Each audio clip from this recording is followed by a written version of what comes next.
નમસ્કાર દર્શક મિત્રો, આપણે નિહાળીશું સિટી લાઈવ ન્યૂઝ ચેનલમાં આજના મુખ્ય સમાચારો। મોહન ભાગવત રાજકોટમાં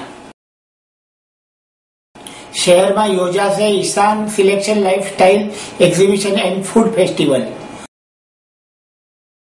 ગુજરાત યુનિવર્સિટી અને સંગીત નાટક એકાદમી દ્વારા મહિલા સશક્તિકરણ પખવાડિયાની ઉજવણી। વાતાવરણમાં પલટો વરસાદ, વધુ એકની હત્યા, કોલેજ ગર્લ્સ માથાકૂટ। મોહન ભાગવત રાજકોટમાં રાષ્ટ્રીય સ્વયં સંઘના વડા મોહન ભાગવત આજે રાજકોટની મુલાકાતે આવી પહોંચ્યા હતા। સવારે હવાઈ માર્ગે તેઓ રાજકોટ આવી પહોંચ્યા છે। આજે આખો દિવસ તેઓ રાજકોટમાં રોકાણ કરશે અને સંઘના આગેવાનોને ત્યાં તેઓના ઘરે મુલાકાત કરશે। Z+ સિક્યુરિટી ધરાવતા સંઘના વડા સવારે રાજકોટ આવી પહોંચ્યા હતા અને ચુસ્ત પોલીસ બંદોબસ્ત સાથે તેઓ નીકળ્યા હતા। મોહન ભાગવતના આગમનને લઈને શહેરમાં ઠેર ઠેર પોલીસ બંદોબસ્ત ગોઠવી દેવામાં આવ્યો છે। તેઓ જે રૂટ પરથી પસાર થવાના છે ત્યાં તમામ જગ્યાએ બંદોબસ્ત ગોઠવી દેવામાં આવ્યો છે। સવારે એરપોર્ટ પર તેઓ કોઈ બોલવાનો ઇનકાર કર્યો હતો। આખો દિવસ સંઘના આગેવાનો સાથે મંત્રણા કરી રાત્રે તેઓ રેલવે ટ્રેન મારફતે સુરત જવાના રવાના થશે। શહેરમાં યોજાશે Ishaan selection life style exhibition અને ફૂડ ફેસ્ટિવલ। જીવનમાં આપ કેવા પ્રકારની લાઈફ સ્ટાઇલ જીવો છો તેના પરથી આપણે આપણું ભવિષ્ય નક્કી કરીએ છીએ। આપણા ડ્રેસ, આપણી રહેણી કરણી પરથી આપણી અલગ ઓળખ ઊભી થાય છે। ત્યારે આગામી 15 અને 16મી ઓગસ્ટના રોજ સેટેલાઇટ ખાતે લાઇફસ્ટાઇલ એક્ઝિબિશન અને ફૂડ ફેસ્ટિવલ યોજાશે। ઉચ્ચ કક્ષાની લાઇફસ્ટાઇલ આપણા ડ્રેસિંગ સ્ટાઇલ પર ખાસ આધારભૂત હોય છે, જેને કારણે આગામી સમયમાં યોજનાર લાઇફસ્ટાઇલ એક્ઝિબિશનમાં વિવિધ પ્રકારની designer wear, children were, home decoration અને ઘણી બધી વસ્તુઓ આપણી સમક્ષ રજૂ થશે। આ ઉપરાંત એક્ઝિબિશનમાં આવનારા લોકો માટે એક મોટા ફૂડ ફેસ્ટિવલનું પણ આયોજન કરવામાં આવ્યું છે, જેમાં અમદાવાદીઓ વિવિધ પ્રકારની વાનગીઓની લિજ્જત પણ માણી શકશે। આ અંગે વાત કરતા લાઇફસ્ટાઇલ અને ફૂડ એક્ઝિબિશનના આયોજક બિનીતાજી જણાવે છે કે અત્યારની લાઇફસ્ટાઇલ પ્રમાણે અમે અમારા ડ્રેસ તૈયાર કર્યો છે। ઓફિસથી લઈને કોઈ સારા ઓકેશન માટે જો તમારે તમારા સારા કપડાં જોઈતા હોય તો પણ તમને આ એક્ઝિબિશનમાં આસાનીથી મળી રહેશે। ખાસ કરીને અમે આ એક્ઝિબિશનમાં એ જ પ્રકારના ડ્રેસીસ નક્કી કર્યા છે જેમાં લોકોની સારી સ્ટાઇલ દેખાવ આવે। આ ઉપરાંત અમે એક મોટા ફૂડ એક્ઝિબિશનનું પણ આયોજન કર્યું છે, જેમાં લોકોને અલગ અલગ પ્રકારના ફૂડની પણ લિજ્જત માણી શકશે। મારું નામ વિનીતા છે, વિનીતા ઠાકોર, અને lifestyle exhibition with food festival અમે ઓર્ગેનાઇઝ કરેલું છે મધુર હોલ 15-16 ઓગસ્ટમાં। મોસ્ટલી નીચે ફૂડ ફેસ્ટિવલની અંદર મોસ્ટલી ગુજરાતી આઇટમ્સ રહેશે, જેમાં જે આપણે રેગ્યુલર પહેલાંથી ચાલતી આવી છે એમાં ફાસ્ટફૂડ જે આવે છે, પબ્સ ને એ બધું ઓછું રહેવાનું। મેઇન ટાર્ગેટ એ છે કે ગુજરાતી આઇટમ્સ રહેશે। ઘરમાં બને એવી આઇટમો? હા, ઘરમાં બને એ રીતની જ આઇટમ્સ રહેશે જે મોસ્ટલી ગુજરાતી ફેમિલીઝમાં બનતી હોય છે, જેમ કે ઢોકળા છે, આપણે ભજીયા છે, એ બધું રહેશે મેઇનલી। એક્ઝિબિશનના લાઇફસ્ટાઇલમાં ઉપર જે એક્ઝિબિશન રાખેલું છે એ આપણે મોસ્ટલી એક સુરતથી આવવાના છે, જે એમના સ્પેશિયાલિટી બ્લાઉઝીસ ને એ બધું લઈને આવવાના છે। અને એના સિવાય તમારે એની અંદર બધી વેરાયટીઝ જેમ કે મટીરિયલ્સ છે, કચ્છી વર્ક્સ છે, હોમમેડ આઇટમ છે, એ બધું જ તમને અંદર વેરાયટીઝ જોવા મળશે। ગુજરાત યુનિવર્સિટી અને સંગીત નાટક અકાદમી દ્વારા મહિલા સશક્તિકરણ પખવાડિયાની ઉજવણી। રાજ્યની મહિલાઓ આર્થિક, સામાજિક અને શૈક્ષણિક રીતે સક્ષમ બને તે હેતુથી ગુજરાત સરકાર દ્વારા રાજ્યભરમાં મહિલા સશક્તિકરણ પખવાડિયાની ઉજવણી કરવામાં આવી રહી છે। આ કાર્યક્રમના અંતર્ગત તારીખ 1 થી 14 સુધી રાજ્યની વિવિધ યુનિવર્સિટીઓમાં તથા સંલગ્ન કોલેજોમાં મહિલા સશક્તિકરણ અંગે જાગૃતિ ફેલાવવા માટે વિવિધ કાર્યક્રમ યોજવામાં આવ્યા હતા। ગુજરાત યુનિવર્સિટી, રાજ્ય સંગીત નાટક એકેડમી, જેકલેસ એન્ટરટેનમેન્ટ અને 1091 પોલીસ હાટના સંયુક્ત ઉપક્રમે યુનિવર્સિટી સેનેટ હોલ ખાતે મહિલા સશક્તિકરણ પખવાડિયાની પૂર્ણાવતિ સમારોહનું આયોજન કરવામાં આવ્યું હતું, જેમાં woman empowerment, art night, freedom laughter અને સ્ટેન્ડ અપ કોમેડી જેવા મનોરંજન કાર્યક્રમ યોજાયા હતા। આ કાર્યક્રમનું સંચાલન પપર આઈ ઇન્વેટ દ્વારા કરવામાં આવ્યું હતું। અમદાવાદના પ્રખ્યાત કોમેડિયન રોફ ગંગજીત, મિરાંદે શાહ, પ્રીતિદાસ, વૃંદા ભટ્ટ સહિતના કલાકારો દ્વારા મનોરંજન કાર્યક્રમ રજૂ કરવામાં આવ્યું હતું, જેમાં મુખ્ય અતિથિ તરીકે રાજ્ય નાટક સંગીત અકાદમીના ચેરમેન શ્રી યોગેશ ગઢવી ઉપસ્થિત રહ્યા હતા. આ પ્રસંગે 1091 પોલીસ હાર્ટના સ્થાપક શ્રી રુઝાન ખંભાતાએ જણાવ્યું હતું કે ગુજરાત રાજ્યમાં સૌ પ્રથમ વખત સ્ટેન્ડઅપ કોમેડી દ્વારા સશક્તિકરણ કાર્યક્રમનું આયોજન કરવામાં આવ્યું છે, જે હેઠળ મહિલા સશક્તિકરણ અંગે જરૂરી અને મહત્વપૂર્ણ માર્ગદર્શન અપાયું છે. ઉલ્લેખનીય છે કે મહિલા સશક્તિકરણ પર યુનિવર્સિટી ગ્રંથાલય દ્વારા પ્રકાશિત કરવામાં આવેલા પુસ્તકોનું યુનિવર્સિટી ગ્રંથાલય ખાતે પ્રદર્શન પણ યોજવામાં આવ્યું હતું. પુસ્તક પ્રદર્શનનું ઉદઘાટન વુમન ડેવલપમેન્ટ સેલના ચેરપર્સન શ્રીમતી સવિતા ગાંધીના હસ્તે કરવામાં આવ્યું હતું. આ પ્રસંગે માનનીય કુલપતિ શ્રી, માનનીય કુલ સચિવ શ્રી તથા વિવિધ અનુસ્નાતક ભવનના અધ્યક્ષ તથા અધ્યાપકો તેમજ મોટી સંખ્યામાં વિદ્યાર્થીઓ ઉપસ્થિત રહ્યા હતા. આપણે જે પખવાડિયું ઉઠી રહ્યા છીએ તો અમે એમાં વિચાર્યું કે કંઈક નવીનતા શું આપીએ.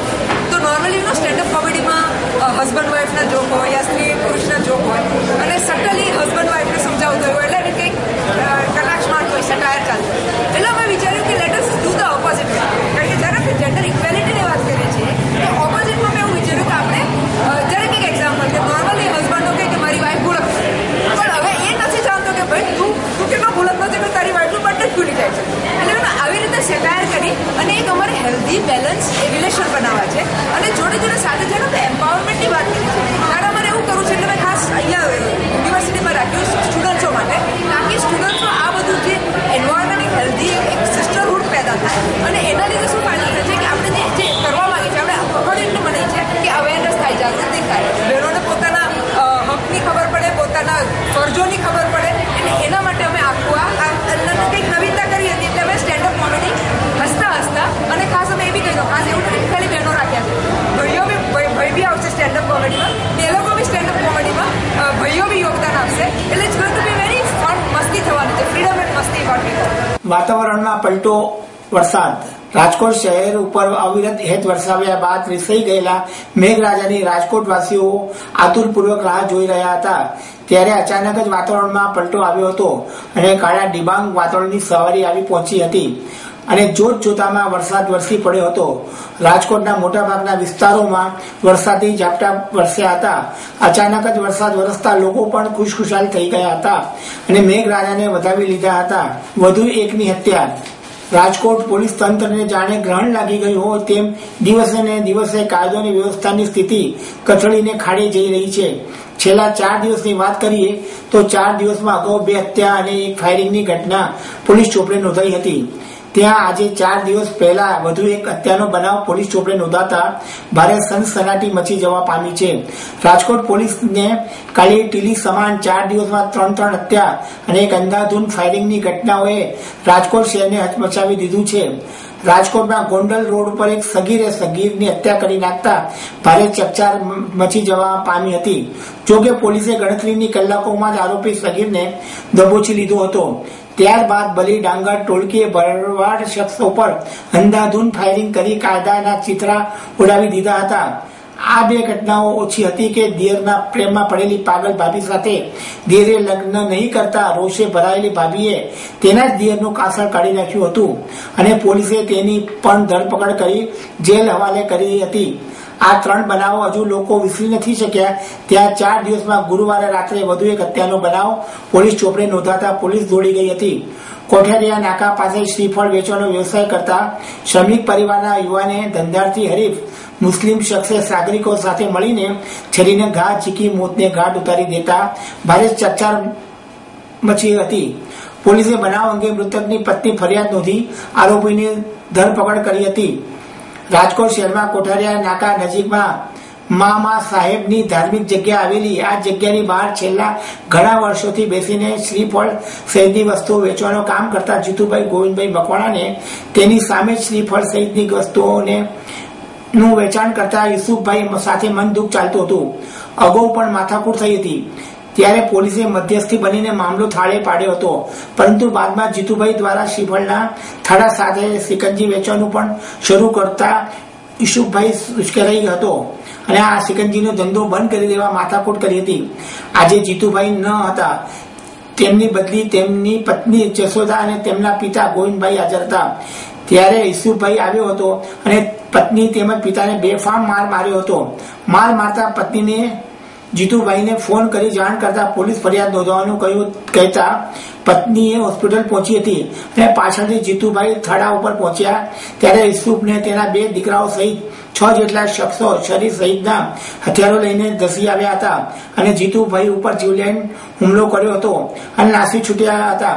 ઘટનાને પગલે ગંભીર રીતે ઘવાયેલા જીતુભાઈને સારવાર અર્થે સિવિલ હોસ્પિટલ ખાતે ખસેડવામાં આવ્યા હતા, જ્યાં ટૂંકી સારવાર દરમિયાન તેઓનું મોત નીપજ્યું હતું. બધો દબાચો ફેંકવી દીધો, પછી આખું 10 જણાનું ટોળું લઈને આવ્યા અને મને માથામાં પાઈ માર્યો અને છરીએ માર લીધી અને અહીંયા 2-3 ફડાકા મેં બધો માલ ફેંકવી દીધો મારો. પછી મને મારા ઘરવાળા કહેવાય ફોન કર્યો કે તું ફરિયાદી કરવા છે. પછી મારા ઘરવાળા રેકડે બેઠા ને તો એની પાસે છરીના ઘા મારી દીધા. હું ત્યારે નહોતું, અહીંયા દવાખાને મને ઈડી છે ને કેસ કરવાનું કીધો તો હું અહીંયા આવી હતી ને વાય તેને બધા ટોળું એને છરીના ઘા કરી દીધા. હું નહોતી ત્યારે. એ શ્રીફળનો ને અમે શ્રીફળનો અને સિકંજીનો રેકોર્ડ રાખ્યો ને ક્યાં રેકોર્ડ ન રહી કે અને વેરઝેર તો એ લોકોને કીધું હતું જ અને 2 વાર તો આવું ડખાડખી ઉડી થઈ ગયું હતું. તો એને પોલીસ કેસ ચાલુ જ હતા ધંધા બારામાં કે આ નડે છે ઓલું નડે છે બસ અવારનવાર હેરાન કરતા. અને અમારે તો કેટલા વર્ષથી ધંધો હતો અને અમારી જગ્યા હતી અને કે આ જગ્યા હવે મારી છે એમ કહેવા માંડ્યા. અને ઈસુફ તો છે ને એને જ બધું છરી બધું ઈ જ માણાને બોલાવી ગયા હતા. ઈસુફને વધારે વાગ છે વધારે કરતા અને એને મને એને પાટું મારી લીધું, માથામાં પાઇપ મારી લીધો અને છરી મારી લીધી હતી. એને છોકરાએ ઈસુભાઈ જેમ આવી બધું લબાચમાં રેકને ફગવી દીધો બધો.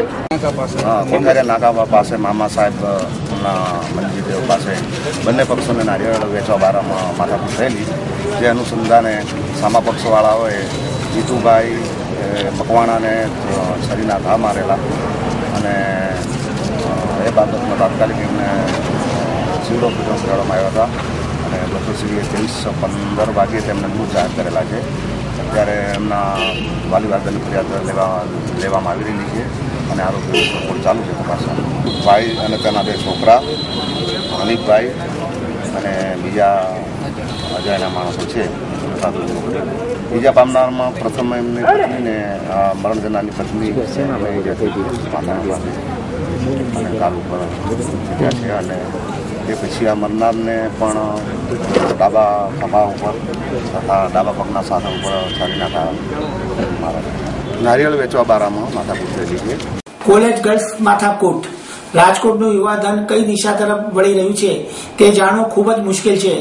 ત્યારે અગાઉ શહેરમાં રેસકોર્સ રિંગ રોડ ઉપર યુવાનોના ઝઘડા થતા જોવા મળતા હતા, પરંતુ હવે તો કોલેજની ગર્લ્સ પણ જાહેરમાં મારામારી કરતી નજરે પડી હતી. આજે બહુમાળી ભવન ચોક નજીક 2 કોલેજ યુવતીઓ જાહેરમાં શબ્દો બોલી મારામારી પર ઉતરી આવતા લોકોના ટોળા ઉપર થઈ ગયા હતા અને પોલીસે દોડી જઈને મામલો થાળે પાડ્યો હતો. રાજકોટમાં છેલ્લા કેટલાય સમયથી કાયદોની વ્યવસ્થા ખાડી ગઈ છે. જાહેરમાં લુખ્ખા તત્વો ગાળાગાળી કરતા હોય છે, પરંતુ આજે તો હદ થઈ ગઈ હતી. 2 સારા પરિવારમાંથી આવતી હોય તેવી દેખાતી 2 કોલેજિયન યુવતીઓ જાહેરમાં ગાળાગાળી કરી ઝઘડી પડી હતી.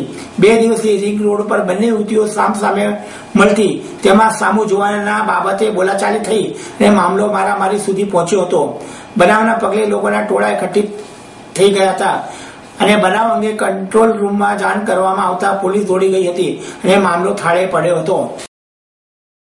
આપ નિહાળતા રહો સિટી લાઈન ન્યૂઝ ચેનલ. આ હતા આજના મુખ્ય સમાચારો.